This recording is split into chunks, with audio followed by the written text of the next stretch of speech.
What's happening, good people? I'd like to thank Scott for inviting me over to his lair over here. If you haven't checked out his channel, that means you're not paying attention to what I'm saying because, I've made community posts about the man, special, even about a great channel. If you're not, there'll be a link down below for you to check it out. But today we're going over the newest iteration of the Boss Katana. You see my previous video where we've done a single video on this as well as shooting this out with the Stritch model. And today we're with the new big brother. So much more functionality in this one. Scott was kind enough to invite me over where he's had this in his lair for a little while. So he's the subject matter expert on this particular model. This is my first time actually noodling around with it, and so far, pretty well impressed. So I've done a full review on this yet. It'll probably post sometime around the same time this does, but comparatively, you're looking at a size comparison of the Mini to the Mini X. Now this is a 5-inch speaker, 10 watts, and you get about, I think, 7 effects on here. You got 4 different reverb and delays, or a combination of the both. Typical EQ, volume, gain, and you do have a Bluetooth. This engages your Bluetooth, or you can use it as tuner. It's got a rechargeable battery. They say it can stay up to 10 hours. I haven't tested that out, but I have charged it once since I got it, and it hasn't run out of me yet. So it holds a charge for very long. You got a stereo output that you can record from. I don't think you can record like as an interface from the USB-C, but you can power it with USB-C if your battery's low and you want to plug it in and use it like that. I'm not sure if there's any kind of grounding issue on that. I haven't tried that yet. So, and over here, you got 3 different amps. This time you have variations. You have your clean with a variation where you can use acoustic and bass on it. And then you have the crunch with a variation, which is kind of like a treble boost, as well as the brown. And so essentially you got 6 amps in one. It doesn't take very long to charge the battery with USB-C. But it does, like I said, it lasts a long time. There is no place on the back to plug it or anything like that. So if you need to plug it, I don't even remember if it came with a charging cable. I'd have to look, but I don't think it does. And if you want your manual, everything's online, so you got to download your manual. I don't even think they include them with the Gen 3s anymore. Yeah. Most things are all online nowadays. We're going to start out with it, just at noon, because it doesn't need to get a whole lot louder than that while we're recording. So if you want to start us out on the clean channel, we're going to turn it on. It's going to make a little funky noise when it turns on here. Bloop. Wow. So we're on the clean channel, about noon on the gain.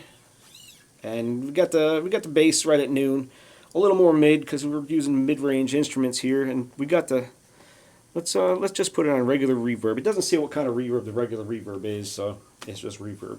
But you do have some spring and delay combination.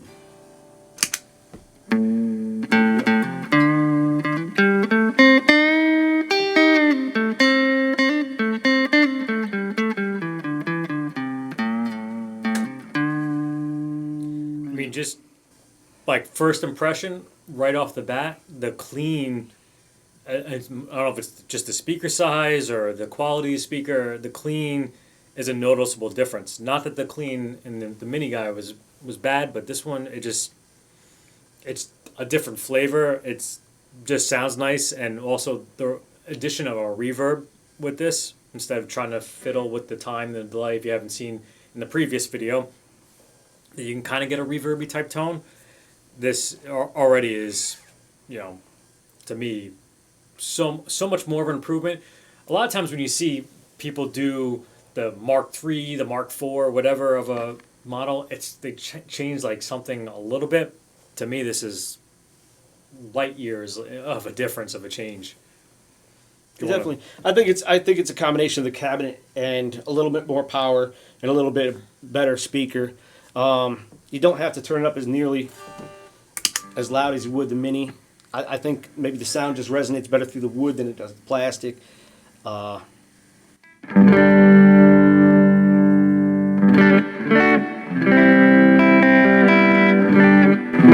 just sounds more fuller. It's got a lot of decent bottom end, more bottom end than the X does, not the original. So now, as I mentioned with the variation, you can use an acoustic or a bass on the clean, and it does sound pretty decent.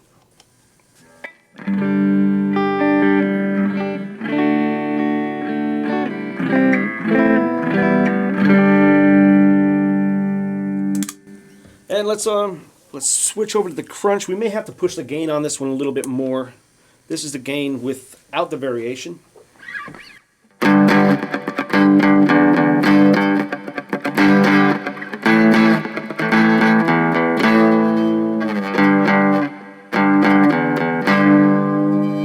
That the reverb makes such a difference. All right, I'm gonna crank the gain up a little more crunch on you.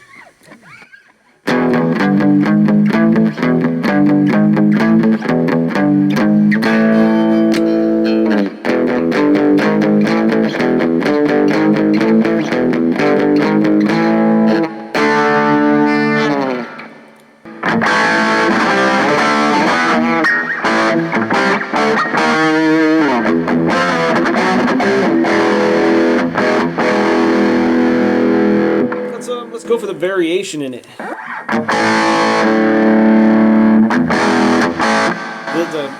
The variation on the crunch gives it a lot more gain, I think. Or maybe it's just the treble. It gives it something. It boosts something.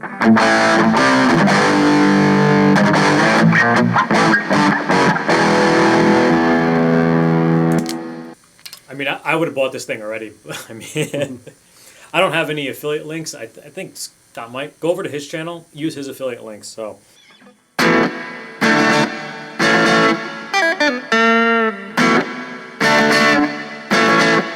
think it's about all I can play until we get a copyright strike, so I'm going to stop it there. Now I got to worry about that stuff. Yeah, and it's very easy to do now. It's crazy. As bad as that was, and not close to any of the actual representation of the original, it'll still get me a copyright strike. We're going to go on brown channel without the variation, and we're going to keep that bass. This is where it can get a little hairy with this speaker. The bass in it can sound a little farty once you start pushing the brown channel. We called it, in the last video I called it speaker struggle, where it can sound once you start pushing the volume and the bass to make that speaker struggle. You want to give it a shot? Yeah.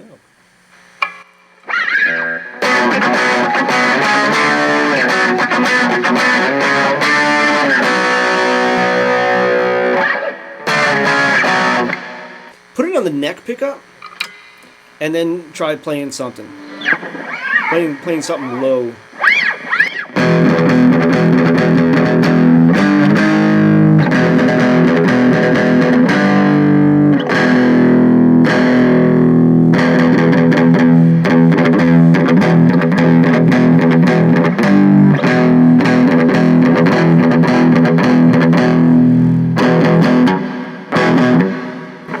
You got to be able to hear that. It's kind of like it's almost like a speaker rattle. Yeah. It's a resonant, it's a vibration it's unpleasant. It's something you kind of expect of this size when you start pushing it, but not at this volume. Right. Because we're not even halfway through. Yeah. Here. Let's put it on variation and see how that one sounds.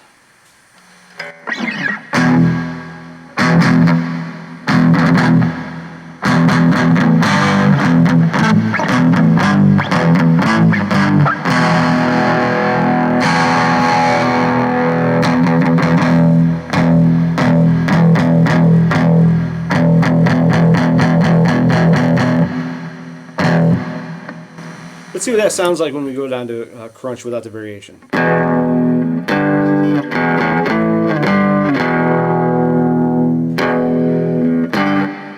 See, it's mainly on the brown channel. Yeah.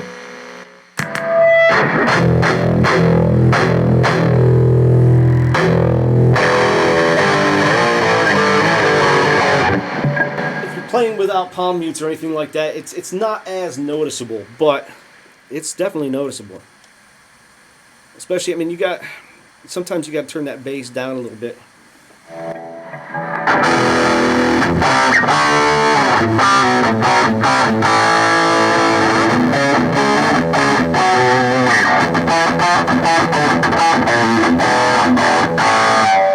But you go down to about noon.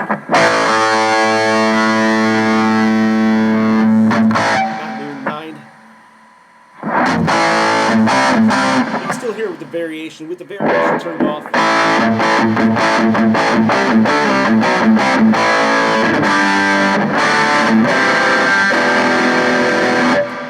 We're sitting here playing without any of the effects. Let's play with some effects here.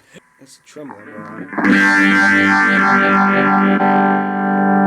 Oh no, that was a phaser. It's kind of hard to see from this angle.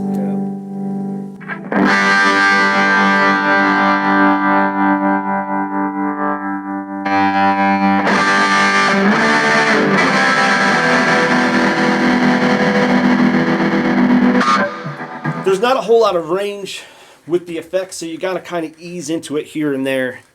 Otherwise, you go from 0 to 60 and nothing. But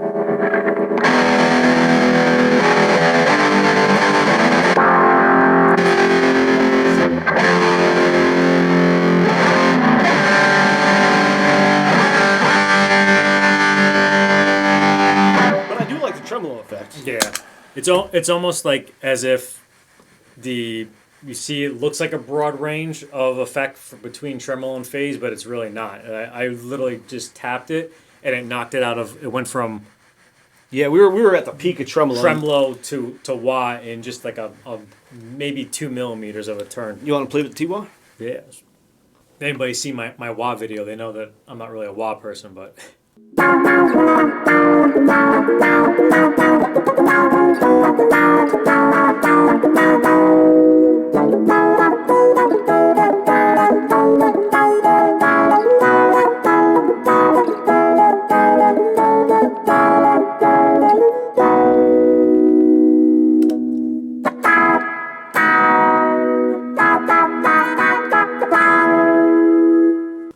Play a little bit more.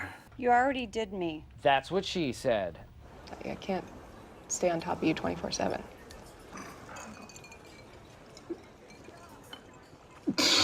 Let me try to play with the range here.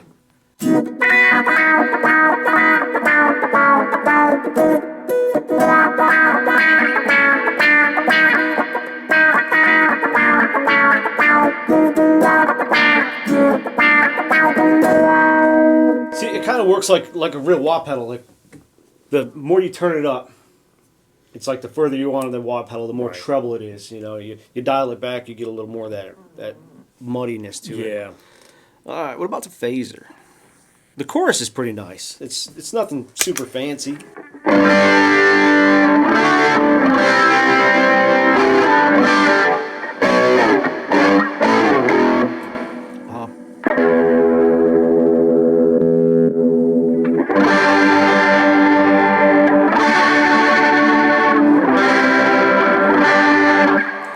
What else we got there?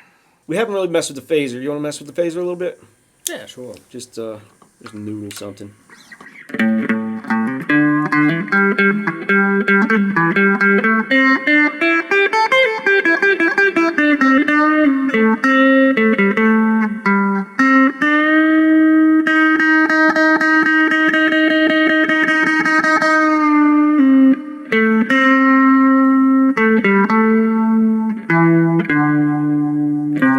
Have I gone into tremolo mode?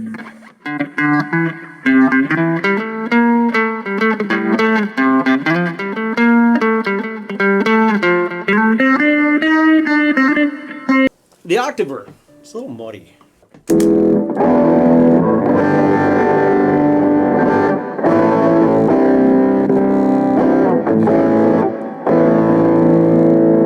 Sounds bad.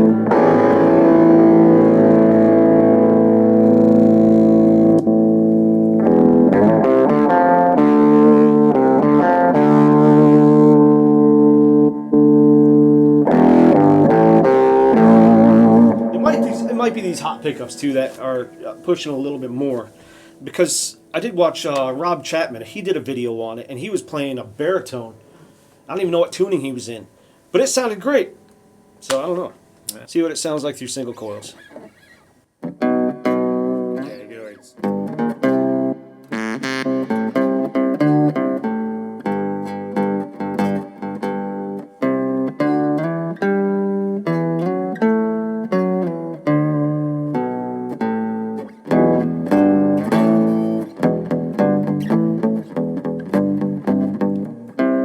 Let's put it on spring reverb.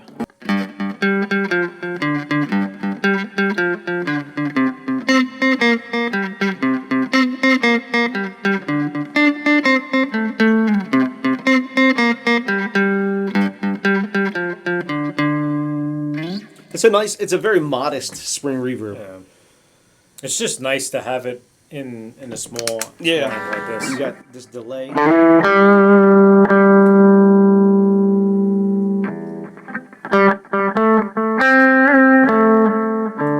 But I like, they got the delay and reverb here.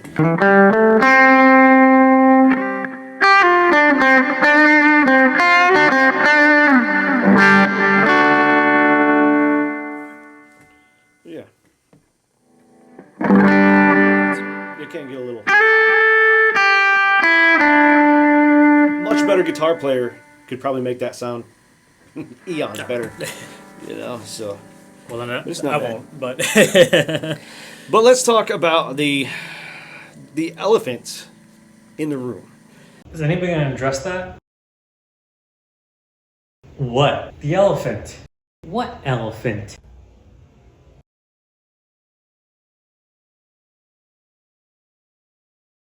Your boy ain't right. He ain't my boy.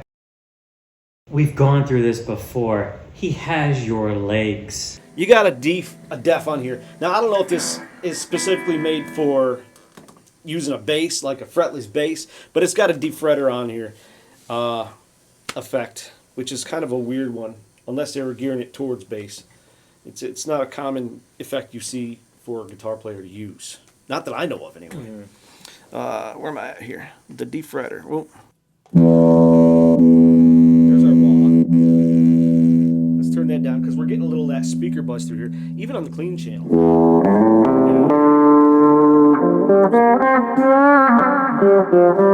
Sounds like it's hitting T-wah, but it's not.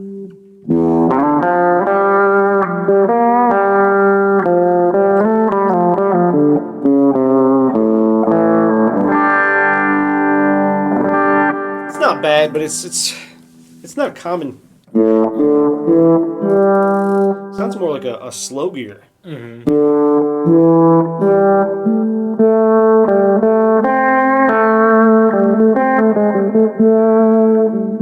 Let's grab a bass.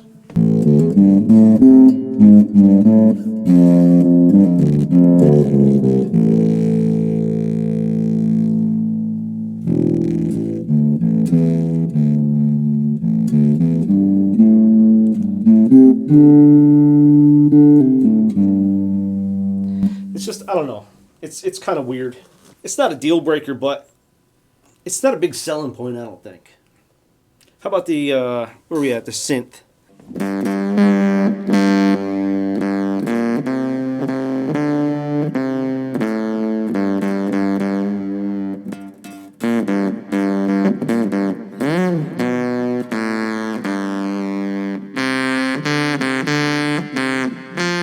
It's almost like they took their Miku pedal.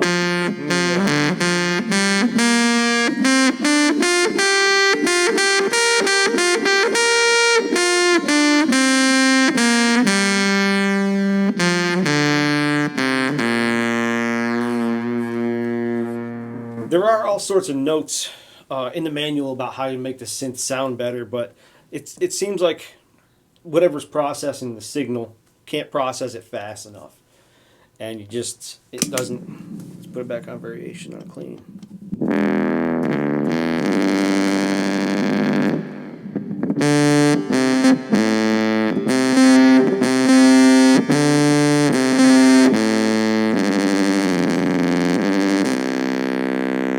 Doesn't sound good with bass either.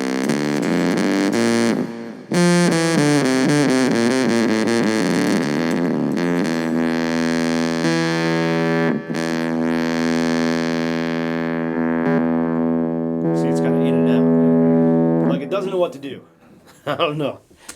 But It's kind of something that they put a lot into it, but they also probably could have left that out. And I think we all would have been happy with it. Yeah. And sometimes when you put too much into a thing, now it kind of like muddies it, and you're like, well, why'd they do that? Or why couldn't they make it sound better? Well, if they didn't put it in there, you wouldn't have missed it at all. no, I don't think there's a whole lot of people just thinking, I need a mini amp with synth on it Yeah. for guitar, or a diffratter for that matter.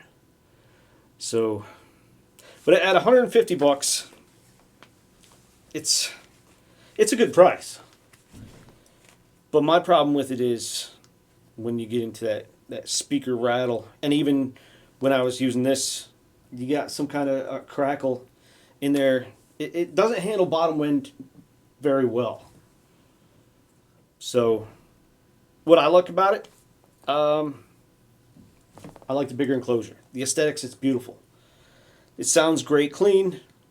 Sounds pretty good on crunch. You get a little of that speaker struggle when it gets to the brown channel. And other than that, I mean, I like some of the effects. Aside from those two that we could really do without. I like it. I wish it had a different handle. This weird handle, it's not very long. It's not like they used the guitar strap pegs on there so you could swap them out and use a guitar strap. So I don't know what they're thinking was with that one. What do you like about it? Yeah, well, actually, it's probably easier just to segue what you don't like about. You mentioned the handle. I totally agree with the handle. To me, it looks aesthetically pleasing. It's a much better mock-up of the original. And you have this. Looks like a luggage rack handle instead of a could have done the. Even if you reused the original handle and had it here, it would have looked better. The one that I didn't like before, really. But that's that. The whole too much into the soup. They could have left some things out, and it would have been great. But other than that, this and the speaker struggle that we had mentioned. But the way it looks, this thing, to me, is by far the most aesthetically pleasing out of all the affordable type. I think it looks, to me, my own opinion, looks better than the Sparks do. It would be great on a desktop because you're not getting that high levels. Once you start getting it too high, it doesn't really sound that great. So it's going to look great on a desktop. It gives you so much more functionality. And yeah, I think that this is something that I would probably venture to eventually buy myself. And I'm going to go over to Scott's channel and use his links. Yeah, if you want to record from it, the stereo output, that's great. Because a lot of things don't have a stereo output. The aesthetics, like you said, it looks just like another Boss Katana amp. It's got the basic design on it, same knobs. But if you're recording, you don't really have to worry about that speaker struggle. Plug it into your interface, it's going to probably sound a lot better. And it does have cabinet simulation on the record out. So a lot of amps, or even small amps, you plug in your headphones into a headphone jack, and it's just basically a headphone jack. It doesn't sound all that great, but with the cabinet simulation that Boss puts into these katanas, it sounds just as it would coming out of the speaker, with the exception of the crackly speaker. So yeah, I mean, $150. It's a bigger price tag than the Mini was. I'm gonna pass on it. This was provided for me from Zounds for the review, but it's for me, so you don't have to do that whole promotion thing on it. But I would pass on it, just because that speaker is a deal breaker for someone like me that doesn't do a whole lot of clean playing and likes to crank up the gain. That's a deal breaker. I really appreciate Scott for inviting me to his. It's kind of really cool to be in somebody else's studio, watching all of his videos all these times, and now finally get to see what it looks like in the background. It's really, really cool. And this is my first collab. It was genuinely awesome. So I appreciate him again for everything that he's done, helping out the channel. And again, if you haven't gone over to his channel already, I don't know what you're doing. You're obviously not paying attention to what I'm saying. You all been a fantastic audience, and as always, stay tuned. Sometimes I'll freeze up and I'll stare at the camera so I don't move. That way when I do the cut, Oh, this is the problem with me being a friggin' Italian. You talk with your hands, so it's I'm not Italian and I talk with my hands. So, everybody thinks I'm Italian. And now we're just going to sit here and stare at it for another 5 minutes. like I'm doing this, and then like next time I gotta start from somewhere else, and now my hands are down here. It's like, Oh, yeah. phew, that's Is that my Sharona? I don't even know what that was. Does it kind of sound like I pulled that out of the air. My Sharona. Pushing the Brown channel. Brown party. Okay. I don't know if that's how that actually goes, but You probably play it perfectly at the house, and then as soon as you get around people and hit that record button, it all goes. actually I don't even know. I heard that on somebody's channel the other day, and I actually never even learned that song. I just saw it and just keep it in mind. Sometimes something like that happens, but Got to do something else sometime.